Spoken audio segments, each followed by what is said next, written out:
Good evening. Welcome to Salem Missionary Baptist Church, Wednesday recapitulation. I'm so happy to reach out to you today and say hello. You can reach us at www.salemla.org. Today I'd like to take a look at 1 Kings chapter 17. We want to look at Elijah, the prophet. He told the king there wouldn't be any rain for probably about 3 years. And the king was upset with that.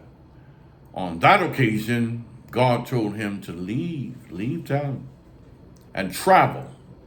He traveled to a place where there was a brook, and he essentially made his camp there. But he grew hungry, as we would expect. Nothing to eat. But to show you how good God is, God sent ravens, a very selfish bird, a bird that wouldn't take care of its own children or small ravens.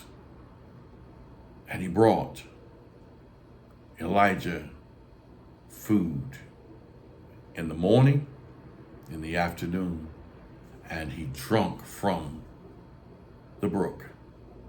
Now, we can imagine a raven being selfish and not wanting to take care of their own.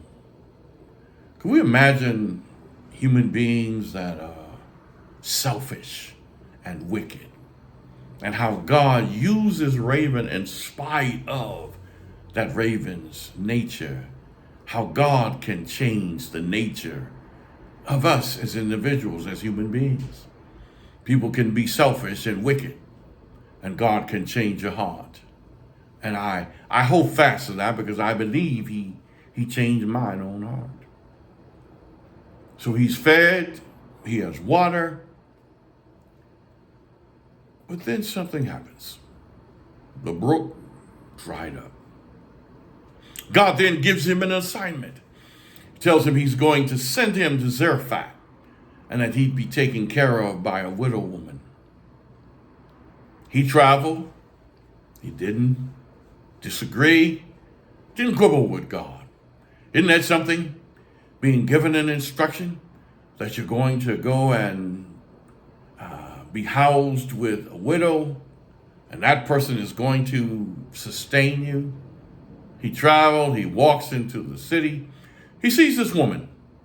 She is gathering a few sticks. He walks up to her gate and he salutes her. And then he asked her, would she please give him a small portion of water? She obeyed. She went to go get the water. And as she was traveling to get the water, he said, and while you're going, would you make me something to eat and bring it back? The lady replied, she simply said, sir, I only have a small amount of meal and small cruse of oil. My son and I are going to eat that after I make a cake, and then we're going to die. He makes an interesting request of her, and one that I think would cause each of us to search ourselves. He said, well, then make me one first, and then you and your son. She didn't argue with that. And some would probably say, why not? She was putting God first. She didn't know that she was putting God first. It's the prophet that is asking her for the food. But in putting God first, something happened wonderful for her. She went and made the cake to bring it to him. And he did eat. Her oil, her meal, never ceased until after the drought. And some say, well, okay, well, what are you saying? I'm saying when we obey God, as the scripture says, in all thy ways, acknowledge him, and he will direct our path.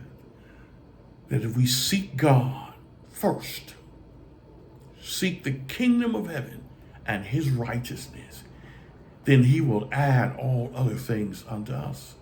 What does that mean in terms of our genuine faith being tested.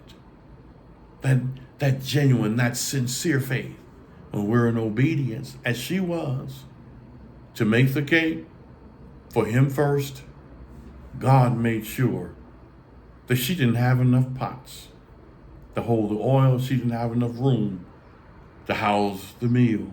As God will do for each of us when we're in obedience, that he will make sure that your needs are met and the desires of your heart that line up with him will bless you. Give that a thought.